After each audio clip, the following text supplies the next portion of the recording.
Well, Celeste is set in the exotic rainforests of northern Queensland, where the title character of Celeste, Radha Mitchell, a retired opera singer, is planning one last concert in the grounds of the crumbling stone historic relic Paranella Park, where she lives.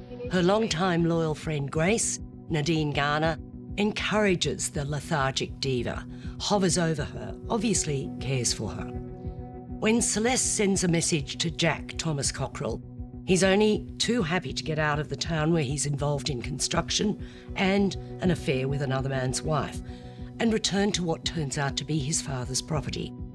Celeste was his father's mistress, and Jack had, even as a very young man, been in love with her. On his way home, Jack stops at a gift and second-hand store where he's served by Rita, Odessa Young. I'm going there later. Jack's not exactly a philanderer, but he's not averse to getting involved with women.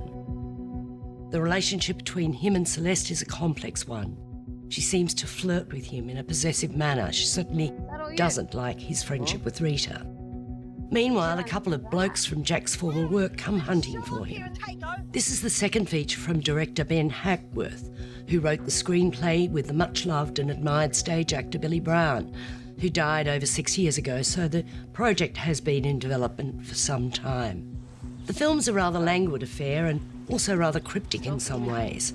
Were Celeste and Jack having an affair behind his father's back? We're led to believe so. Celeste's behaviour is erratic, and it's only near the end that we find out why. So is Jack's, for that matter. And why bother creating tension with the men from Jack's work, only to resolve it so blandly?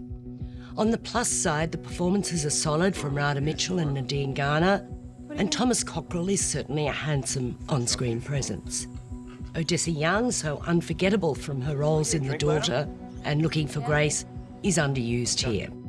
The framing of images is interesting and aesthetic, hinting at things we cannot see. And the landscape of the region is stunning. Tourism Queensland will be happy.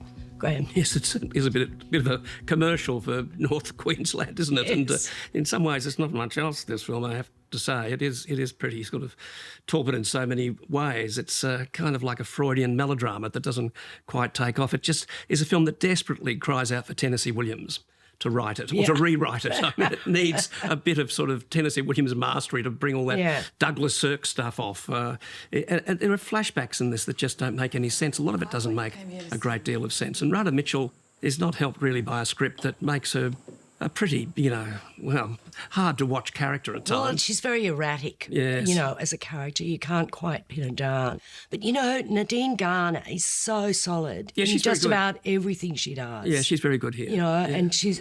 she's the solid centre of this without any doubt.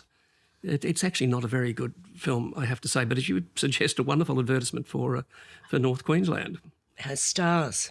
Stars are...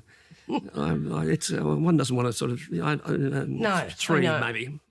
Well, I'll be generous and give it 3.5, just for, those two performances at the centre. It